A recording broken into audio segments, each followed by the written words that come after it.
अल्लाह के रसूल, हमारी बीवी का हम पर कितना हक है? बेशक बीवी का हक शौहर पर कितना है अल्लाह के रसूल, ये बता दीजिए। तो सरकार ने पहला हक फरमाया अंततइमहा इज़ा तइमता। बीवी का पहला हक यह है कि जो तू खा वो बीवी को खिला। सुभान अल्लाह सुभान अल्लाह। अंततइमहा इज़ा तइमता, कि जो तू खा वो बीवी को खिला। बेशक लेकिन आज हालात इसके उल्टा है।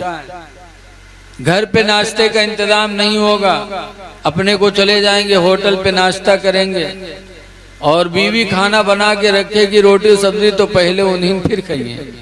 बीवी पहले नहीं खा सकती, अगर खा ले तो पूरा मोहल्ला में होगा कहीं बहुत पेटहीन है, खाए के सबसे पहले पेटे जुटत। बेचारी नाश्ता भी नहीं किया, नाश्ता उसने होटल पे कर लिया शौहर ने, और जब खाना बना के रखा तो फिर पहले शौहर ही को खाना है, शौहर से पहले बीवी नहीं खा सकती। ये मसला पता नहीं कहाँ से ले आए हैं? ये मसला गलत है कि बीवी पहले खाना नहीं खा सकती, पतोहिया पहले खाना नहीं खा सकती। ये हमारी बुढ़िया सास जो होती है डैन, ये मसला इजाद करती है सही कि पहले पतोहिया नहीं खा सकते। अरे जिसको भूख लगी हो, खाना तैयार हो तो खा ले, वो जो खाओ बीवी को खिलाओ। रिसिया में एक मर्तबा तकरीर में यह हदीस सुनाए, एक नेताजी रहे खड़े होगा, कहन तो का मौलाना साहब जहाँ जावा जाए वहाँ झोला लेके जावा जाए। हम कहन का है, कहीं बहरेज जावा जाते, थाना मुकदमा जावा जाते, ढोवा जाते, कहूँ पकौड़ी खाए जो चाह तो वो पकौड़ी की जैसे उड़खाई बत्ते झोला मुँह के खातिर डायरेक्ट चले जाए, या उका साथे साथे लिए रही जो उन खाई का खवावा करी। हमने कहा इस्लाम ये कहता है कि जितना अच्छा खाना तुम खाओ उतना अच्छा बीवी को खिलाओ, ये नहीं कि तुम उसका हक मारो। इसलिए हमें बीवियों की तरफ इस चीज का ध्यान देना चाहिए। ये नहीं कि घर में घी है तो अपने दाल में है डरवा लो, बीवी से न पूछे कि तू खाए कि नहीं खाए दाल में। जो खाओ बीवी को खिलाओ, अल्लाह के नबी ने फरमाया। फिर दूसरा फरमाते व तकसुहा तक सईता, और दूसरा हक यह है कि जो तुम पहनो बीवी को पहनाओ। बेशक सुभान अल्लाह। जितना कीमती कपड़ा तुम पहनो उतना ही कीमती कपड़ा बीवी को पहनाओ। जितने जोड़े तुम्हारे पास हो उतने जोड़े बीवी को भी पहना के, बीवी के लिए भी खरीद के दो। अल्लाह ने, अल्लाह के रसूल ने क्या बराबरी दी कि जो तुम पहनो बीवी को पहनाओ। इसका मतलब यही है कि जितना अच्छा कपड़ा तुम पहनो, ये नहीं कि तुम अद्धी के पहनो गर्मी में होगा पॉलिस्टर के ले दो। तुमका तो बाहर रहना, बीवी को घर में रहना है। एक साहब कहा लगे कि ओ मौलाना साहब तो हम पैंट बूसट पहने थे तो मेहर पैंट बूसट पहने। हमने कहा ये मतलब नहीं है, जितना अच्छा कपड़ा हो सके तुम पहनो उतना बीवी को पहनाओ। और तीसरे नंबर पर सरकार फरमाते हैं वला तहजुरहा इल्ला फिल बैत, और तीसरा हक यह है कि घर के अलावा बीवी को कहीं तन्हा न छोड़ो। बेशक सुभान अल्लाह। बीवी को घर के अलावा कहीं तन्हा न छोड़ो। जैसे बहुत से लोग हैं रही है घर में, उसे कहें जतनी खतवा बचाओ, ये गलत बात है। घर के अलावा तना, घर में बीवी को छोड़कर तुम तो बाहर जा सकते हो, लेकिन तुम घर में रहो, बीवी को बाहर भेज दो। इस्लाम ने इसको मना फरमाया। ऐसे घर में बैठ करके भेज दिया उसको, जाओ तुम मार्केटिंग करो, ये भी गलत है। अल्लाह के रसूल सल्लल्लाहु अलैहि वसल्लम ने जो हमारे लिए उसूल मुकर्रर किया है वो हमारे लिए हर तरीके से फायदेमंद ही है। और चौथे नंबर पर सरकार फरमाते वाला तज़रिबिल वजहा, और उसके चेहरे पे न मारो। बीवी गलती करे तो गलती पर बीवी को मार सकते हो, लेकिन मारो तो चेहरे पे न मारो। बेशक, क्योंकि ये चेहरा अल्लाह ताला ने बहुत ही मुअज़्ज़ज़ बनाया है।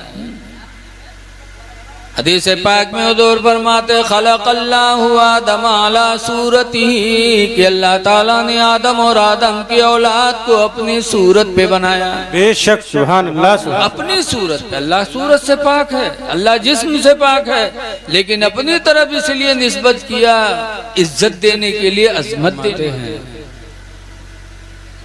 चाहे नमाज हो, चाहे रोज़ा हो, चाहे हज हो, चाहे और भी नेमतें हों, सब नबी के वसीले से मिली हैं।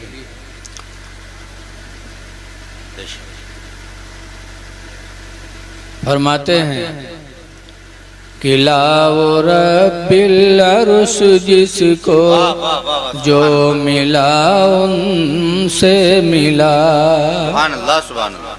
लाओ रब्बिल अर्श जिसको जो मिला उनसे मिला। वो बटती है कौनैन में नेमत रसूलुल्लाह की। बटती है कौनैन में नेमत रसूलुल्लाह की। एक जगह फरमाते हैं कि उनके तो फैल हज भी खुदा ने करा दिए। सुभान अल्लाह। उनके तो फैल हज भी खुदा ने करा दिए। असलुल उसूल हाज़िरी उस पाक दर। सुभान अल्लाह। जो कुछ है सब नबी का सदका है। बेशक सुभान अल्लाह। सब फार्म भरे जा रहे हैं हज के लिए। हाय हाय हाय। अल्लाह के बंदों के दिलों में तड़प है कि कब हम अरफात देखें, कब मक्का मदीना देखें, कब मिना देखें। जी। फरमाते हैं आला हजरत कि होते कहाँ खलीलो बिना काबा मीना। सुभान अल्लाह। होते कहाँ खलीलो बिना काबा मीना। लौलाक वाले साहिबी सब तेरे घर की है। लौलाक वाले साहिबी सुभान अल्लाह। सब तेरे घर की है। सुभान अल्लाह। अभी आप लोगों ने हाफिज सनाउर रहमान साहब से बड़ी अच्छी नातें सुनी हैं और उनसे पहले अजीज़म जनाब शहनवाज गोंडवी साहब से भी आपने भरपूर कलाम सुना है। हमारे आपके बीच हज़रत नाज़िम साहब क़िबला जो बड़ी अच्छी निज़ामत फरमा रहे हैं, खलीलुल उलूम के बेहतरीन उस्ताद और उसके रूही रवां हैं। आपके इमाम साहब हैं माशाअल्लाह। इस कम उम्र में अल्लाह ने उन्हें इल्म से बहुत नवाजा है। माशाअल्लाह। खुश नसीब हैं सुबराती पुरवा के लोग कि एक आलिम और मुफ्ती के पीछे नमाज अदा हो रही है। माशाअल्लाह। और आपके गांव का और नसीबा बुलंद करने के लिए मौलाना तौकीर साहब माशाअल्लाह और उनके घर वालों ने जो कदम आगे बढ़ाया हाय हाय हमारी बच्चियों की मुस्तकबिल को संवारने के लिए, माशाअल्लाह माशाअल्लाह, वो बहुत बड़ा काम है। यकीनन यकीनन माशाअल्लाह। आज बच्चियों के रिश्ते जब दूर से आते हैं, बड़े लोगों को जब ज़रूरत होती है तो उनका यही कहना होता है कि हमें जहेज नहीं चाहिए, दौलत नहीं चाहिए, हमको ऐसी बच्ची चाहिए जो दीन से जुड़ी हुई हो, दीनदार हो, घर के लोग शरीफ हों, हमको ऐसी बच्ची चाहिए। बेशक बेशक। तो बच्चियों को कामयाब करने के लिए इन्होंने इक़रा लिल बिनात कायम किया और अभी मुझे दिखाया, बड़ी खुशी हुई। माशाअल्लाह। अल्लाह ताला मज़ीद इनकी मदद फरमाए आमीन सुम्मा आमीन। और इस काम में अल्लाह ताला उन्हें भरपूर उरूज अता फरमाए। आमीन सुम्मा आमीन। आज निकाह के ताल्लुक से आप बैठे हैं। देखिए, हम लोगों में बिरादरियां हैं जी। बेग बिरादरी, अपनी बिरादरी में शादी करते हैं लोग, होना भी चाहिए, लेकिन अगर रिश्ता अच्छा मिल जाए तो मुसलमान देखो और रिश्ता कर दो। सही बात है, बेशक बेशक। लड़कियों की तरफ से कुफू है, लड़कों की तरफ से नहीं है। जी जी, हक है। लड़का ऊंचे से ऊंचे खानदान में हो और नीचे से नीचे खानदान की लड़की को अपने निकाह में ले सकता है। बेशक बेशक। हजरत उमर फारूक आजम रदी अल्लाह ताला अन्हु कुरैश थे। जी जी। हमरे तुम्हारे यहाँ पठान सबसे बड़े माने जाते हैं, सैयद जी। और अरब में कुरैश माने जाते थे। बेशक। कुरैश खानदान सबसे ऊंचा खानदान। जी। तो हजरत उमर रदी अल्लाह ताला अन्हु कुरैश थे।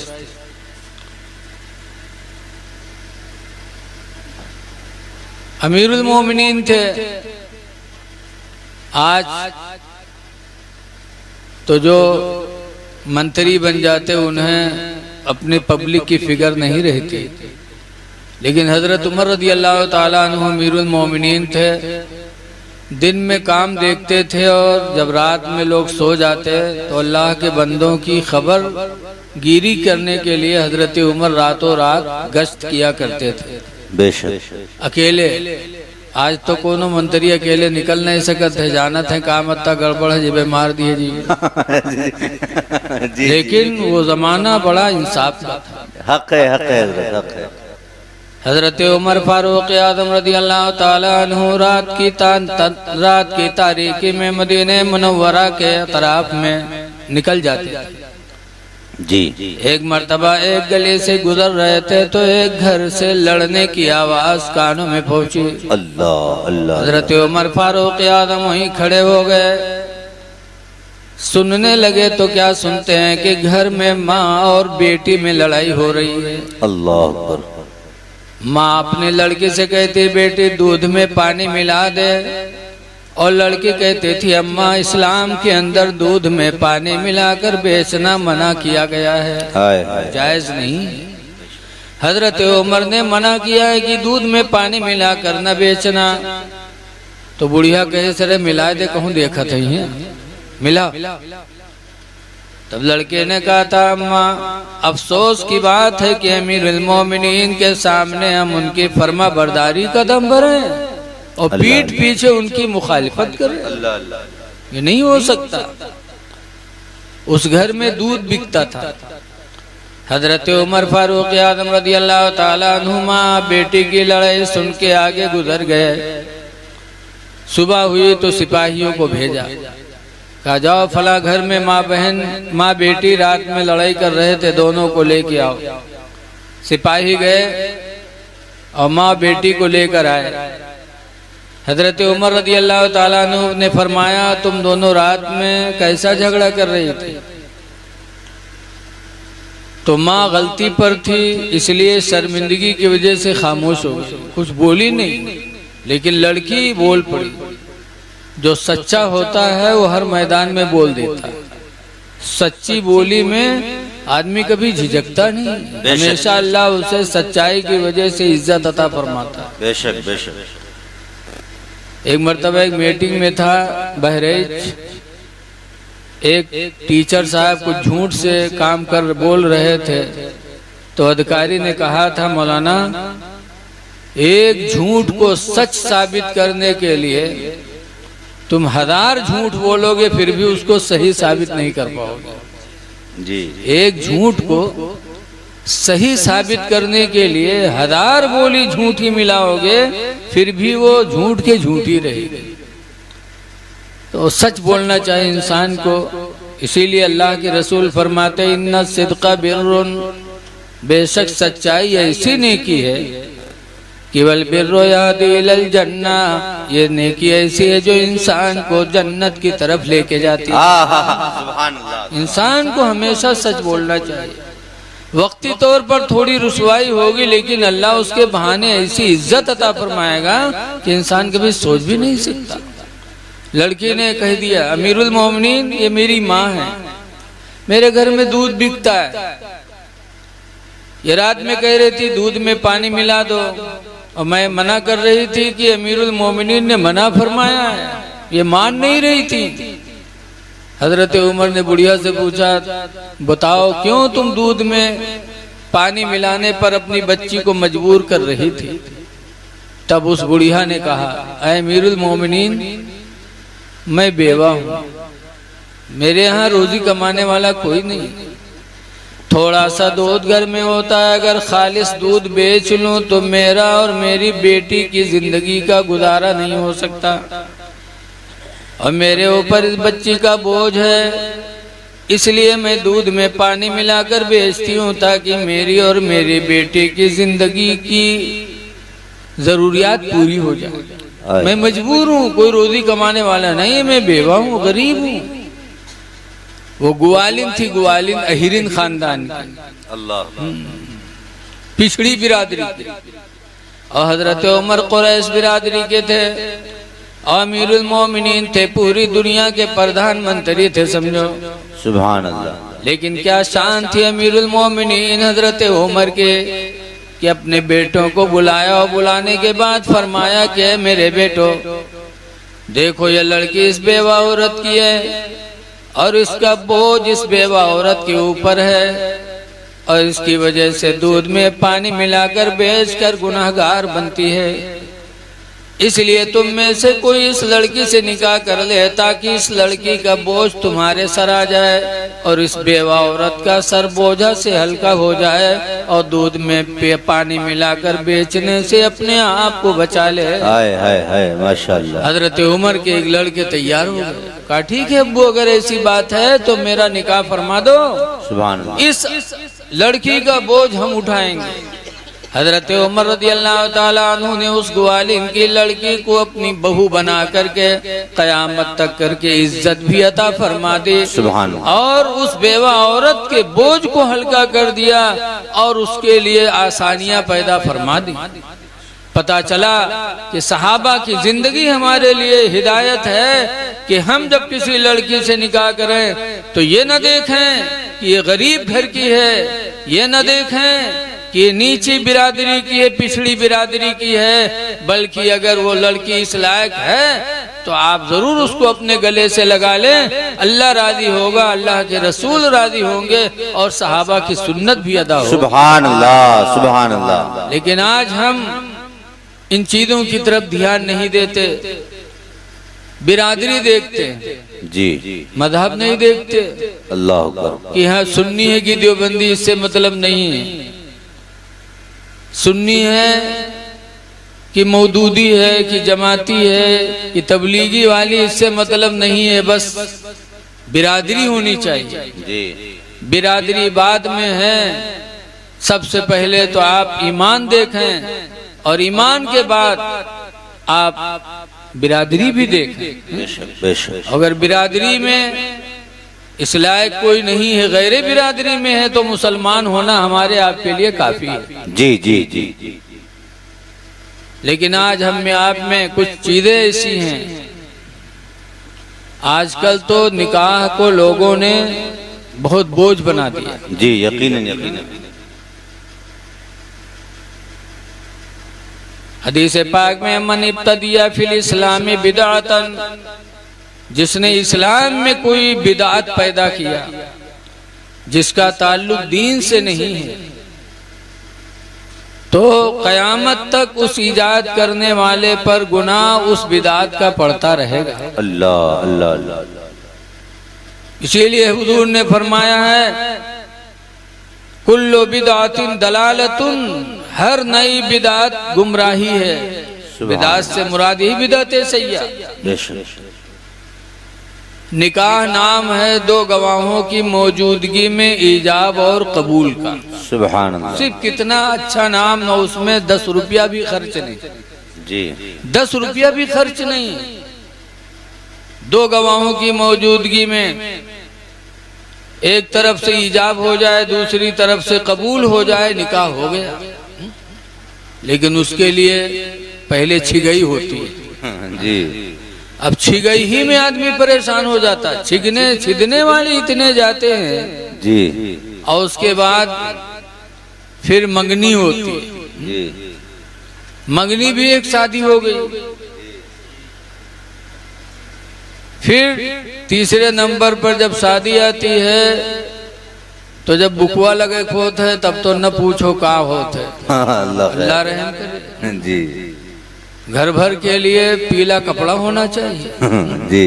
ये इस्लाम में कितनी बुरी बात है। आपने निकाह से क्या आपने जोड़ दिया ना? सब पीले कपड़े पहने, घर में सारी चीजें पीली हो हल्दी की तरीके से। ये हराम है ये सोचना, ऐसा करना फजूल खर्ची है। बेशक बेशक। इस्लाम सादगी को पसंद करता है। इस्लाम फैला है सादगी से फैला है। बेशक हक है। आपने इसको क्या बना दिया? मदीने मुनव्वरा में हजरत उमर रहते थे और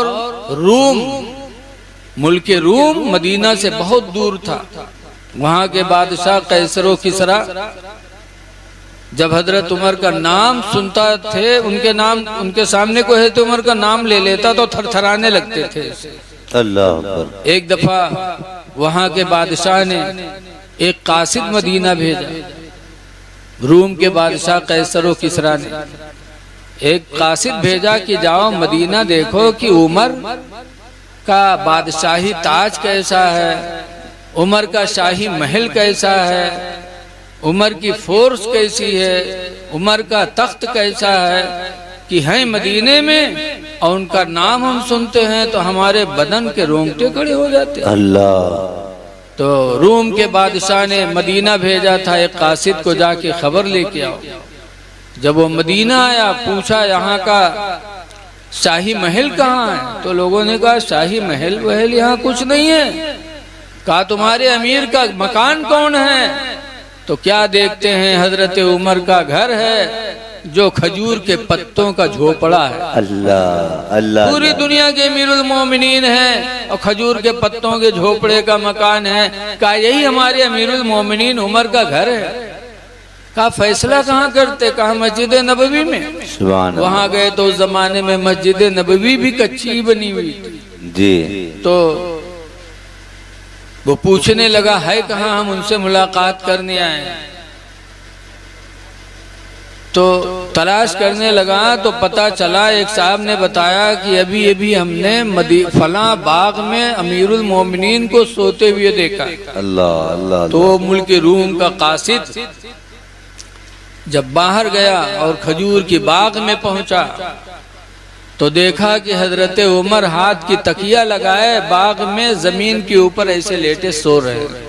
सुभान अल्लाह। जैसे अभी हमने मस्जिद के दरवाजे पे देखा 3-4 लोग बेचारे ऐसे पड़े सो रहे हैं जी। हजरत उमर हाथ की तकिया लगाए बाग में ऐसे तने तनहा सो रहे हैं।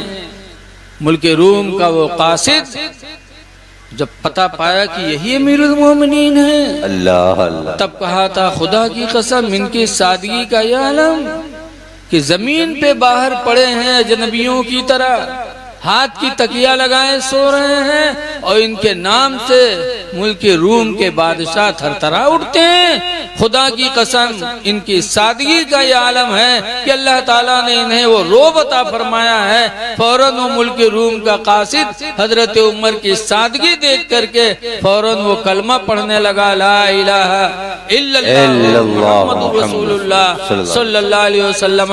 कलमा पढ़ के और इस्लाम को कबूल कर लिया। सुभान अल्लाह। इस्लाम सादगी को पसंद फरमाता है, आपने शादी को दुश्वार बना दिया। ऐ लोगों, बिदात को न फैलाओ, इन्हीं चीजों को बचाकर अपनी बच्ची को जहेज में दे दो।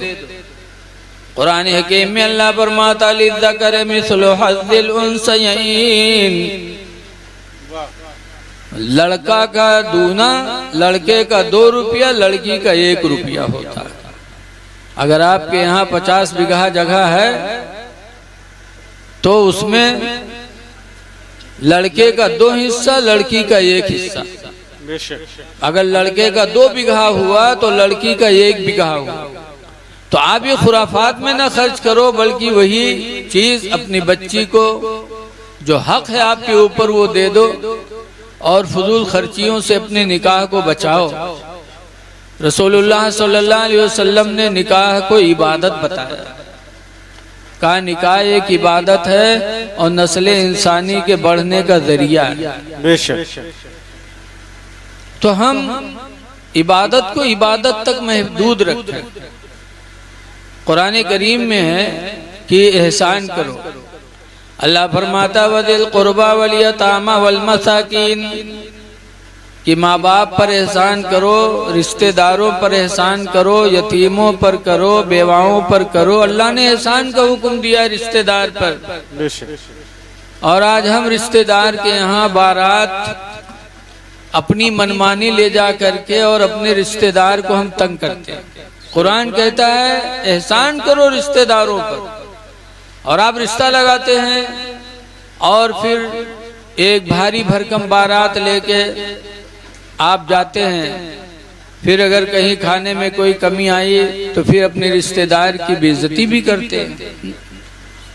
इस्लाम कतान इसकी इजाजत नहीं देता। देखिए रसूलुल्लाह सल्लल्लाहु अलैहि वसल्लम के पास एक औरत हाजिर हुई और उसने कहा अल्लाह के रसूल सल्लल्लाहु अलैहि वसल्लम, मेरे पास 2 पैगाम आए। एक तो मेरे माविया का पैगाम आया और एक फलां का, नाम याद नहीं आ रहा है। 2 पैगाम आए, दोनों में से मैं रिश्ता किसके साथ करूं? तो सरकार ने फरमाया फलां जो है वो सीधा है लेकिन गरीब है, रहम दिल तो है लेकिन गरीब है। और फला जिसका तुमने नाम लिया वो मालदार तो है लेकिन वो मरकहा है।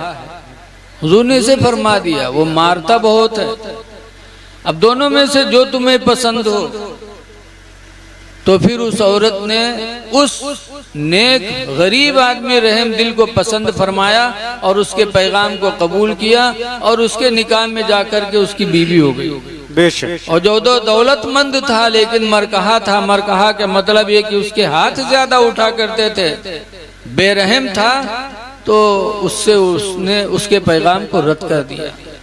पता चला कि हम लड़कियां उन्हीं के हाथ में दें जो रहम दिल हो, जालिमों के हवाले न करें। बहुत से लोग तो अपनी बच्चियों को भेजकर सिर्फ अपने सर का बोझा उतारते हैं कि चली जाए किसी तरीके से। ना, वो तुम्हारी औलाद है। जिंदगी, उनकी आने वाली मुस्तकबिल जिंदगी को भी आपको सोचना है। रसूलुल्लाह सल्लल्लाहु अलैहि वसल्लम की बड़ी बेटी ज़ैनब थी। ज़ैनब की शादी इस्लाम से पहले हुई। इस्लाम तो 40 साल के बाद आया, लेकिन हुजूर ने ज़ैनब की शादी पहले ही कर दिया। किसके साथ? अबू लास के साथ। अबू लास मुसलमान नहीं थे, इस्लाम था ही नहीं उस टाइम में। शादी कर दिया। हजरत खदीजा रदी अल्लाह ताला अन्हा सरकार की बीवी हैं, उनके पास सोने का हार था। तो एक माँ को अपनी बेटी से बेपनाह मोहब्बत होती है। हजरत खदीजा ने अपने सोने का हार उतार कर अपनी बेटी ज़ैनब को पहना दिया और रुखसत कर दिया। कुछ दिनों के बाद जब इस्लाम आया तो रसूलुल्लाह सल्लल्लाहु अलैहि वसल्लम ने अपने दामाद अबू लास से कहा, अबू लास इस्लाम कबूल कर लो। ज़ैनब तो इस्लाम ले ही आई, नबी के घराने की थी, नबी की औलाद थी। अबू लास से कहा तो अबू लास ने इनकार कर दिया। कहा ना, मैं इस्लाम नहीं कबूल करूंगा, आपको अल्लाह का रसूल नहीं मांग सकता, माज़अल्लाह। तो सरकार ने फरमाया तो फिर मेरी बेटी ज़ैनब को तलाक दे दो। तो कहा ना, मैं तलाक भी नहीं दूंगा, न ईमान लाऊंगा न ज़ैनब को छोड़ूंगा। यहाँ तक कि जंग हुई। उस जंग में हुजूर से लड़ने के लिए उनका दामाद अबू लास पहुंच गया मदीने मुनव्वरा में, इतनी लंबी सफर करके, और हुजूर से जंग के लिए मैदान में पहुंच गया। अल्लाह ने अपने नबी को कामयाबी अता फरमाई। अबू लास कैदी बन गया, पकड़ गया। पकड़ के जब मदीना लाया गया तो सरकार ने फरमाया, अबू लास अगर रिहाई चाहते हो तो फिदिया अदा करो। फिदिया मांगा। ज़ैनब को मक्का में पता चला कि मेरे शौहर मेरे अब्बा के हाथों में गिरफ्तार हो गए और मेरे अब्बा फिदिया मांग रहे हैं। तो ज़ैनब ने वही हार जो उनकी माँ हजरत खदीजतुल कुबरा रदी अल्लाह अन्हा ने अता किया था, वही हार मदीना हुजूर के पास भिजवा दिया। कहा, अब्बा मेरा ये हार फिदिया में ले लो और अबू लास को रिहा कर दो। जब सरकार के हाथों में वो हार मदीने मुनव्वरा में पहुंचा और उस वक्त हजरत खदीजा का इंतकाल हो चुका था। जब हार मेरे नबी ने देखा तो रो पड़े, हुजूर रोने लगे। साहबे किराम ने कहा, अल्लाह के रसूल मेरे माँ बाप आप पर कुर्बान हो जाएं, आप हार देख के रो रहे हैं। कहा, क्यों न रोऊं, आज मुझे खदीजा की याद आ गई कि खदीजा ने अपने गले का हार उतार कर ज़ैनब की शादी में दिया था। आज वही हार मेरी बेटी ज़ैनब ने अपने शौहर की रिहाई के लिए मेरे पास भेजा है कि मैं हार ले लूं और अबू लास को रिहा कर दूं। ऐ मेरे सहाबा, अगर तुम्हारी मर्जी हो तो मैं हार भी वापस दे दूं अबू लास को और रिहा कर दूं। ऐसे ही सुब्राती पूर्वक कोई आदमी हो तो कहा, ना ही दमादमाद कुछ नहीं, सबके मामला बराबर चले, सही है, पैसा लो तब।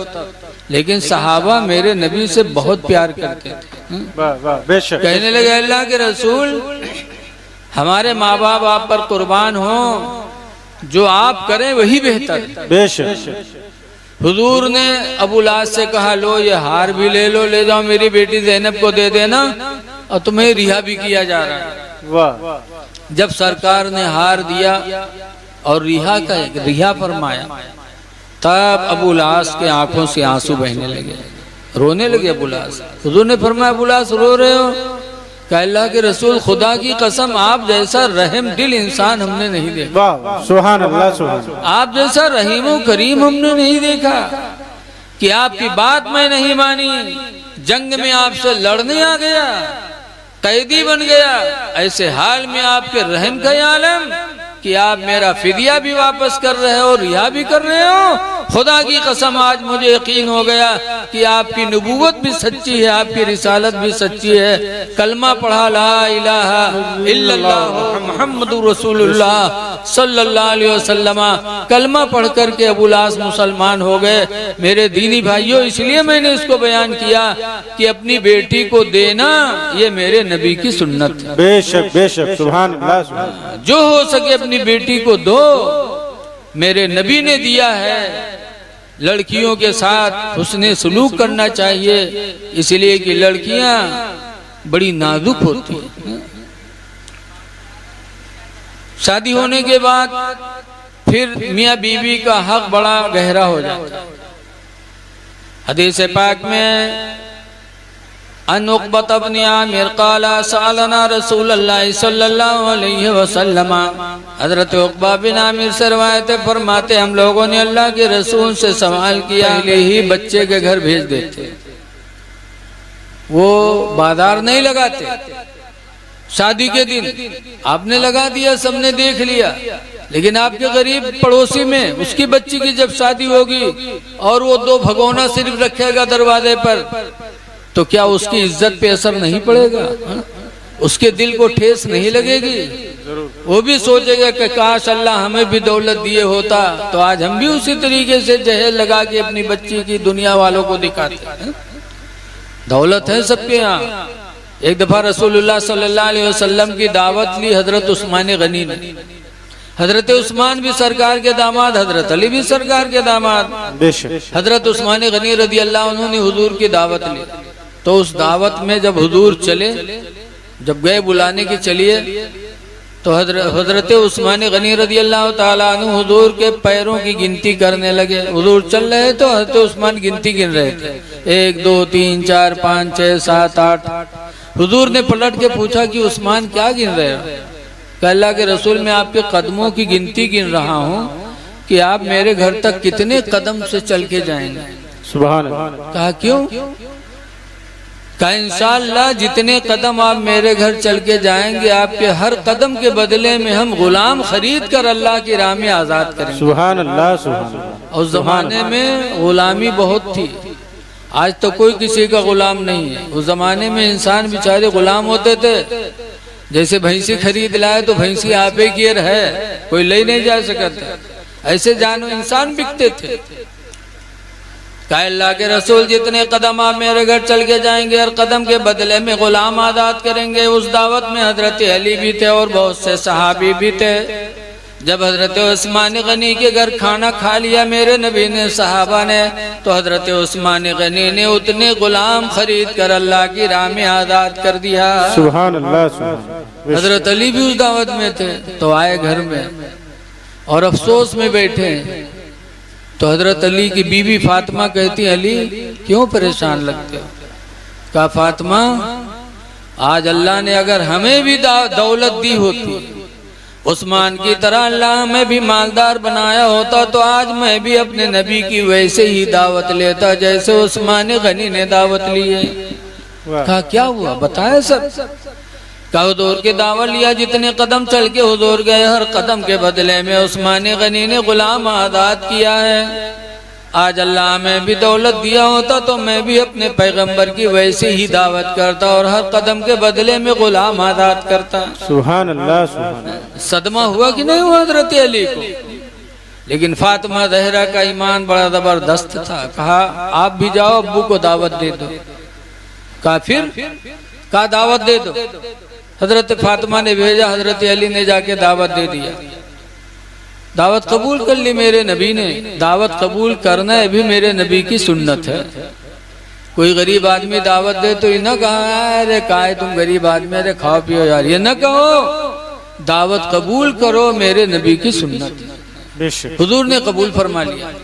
जब खाना तैयार हुआ घर में थोड़ा सा जो था, तो हजरत फातिमा ने कहा जाओ हुजूर को बुला लाओ। हजरत अली बुलाने चले तो फातिमा कहती हैं कि जब मेरे अब्बा चलेंगे तो उनके कदमों की गिनती गिन लेना। कहा क्यों? कहा बस गिन लेना। कुछ नहीं बोले, गए हुजूर को बुलाया, हुजूर चलने लगे तो हजरत अली कदमों की गिनती गिनने लगे। हुजूर ने पलट के पूछा अली क्या गिन रहे हो? कहा आपके कदमों की गिनती गिन रहा हूँ। क्या करोगे? तो कुछ आगे हो तब तो बताएं। फातिमा ने कहा था गिन लेना, कुछ नहीं बोले, गिनते रहे। हुजूर आए, जब दावत खाए, दावत खा के जब हुजूर चले गए तो फातिमा ज़हरा ने वजू बनाया। वजू बना के 2 रकात नमाज पढ़े और 2 रकात नमाज पढ़ने के बाद दुआ मांगी। या अल्लाह तो खूब जानता है कि आज फातिमा के घर दौलत नहीं है कि तेरे नबी के कदमों के बदले में गुलाम आजाद करे, लेकिन अल्लाह फातिमा के हाथों की लाज रख ले और जितने कदम मेरे अब्बा मेरे घर चल के आए हैं हर कदम के बदले में मेरे अब्बा की उम्मत की मगफिरत फरमा दे। सुभान अल्लाह सुभान अल्लाह। फातिमा ने दुआएं मांगी। ये फातिमा को मोहब्बत है हम लोगों से, और ये बात इसलिए मैंने कहा है कि हजरत उस्मान गनी की दावत में अली थे और उस्मान का मामला देखकर अली को तकलीफ हुई थी। हसद में नहीं बल्कि अपनी गरीबी की बुनियाद पे कि काश अल्लाह मुझे भी दौलत देता तो मैं भी वैसे करता। इसलिए लोगों ऐसा काम करो कि दूसरों के लिए तकलीफ का दरिया न बने।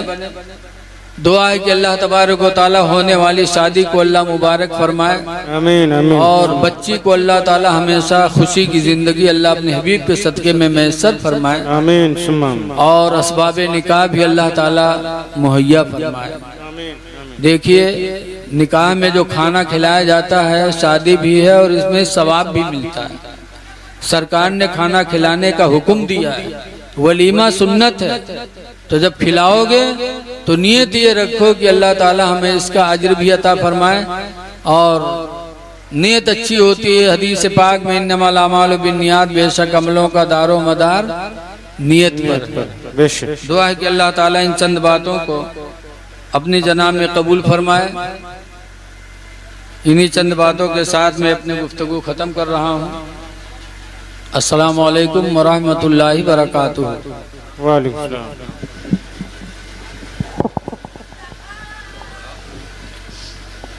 मुस्तफ़ा जाने रहमत पे लाखों सलाम, मुस्तफ़ा जाने रहमत पे लाखों सलाम, शमाए बज़ में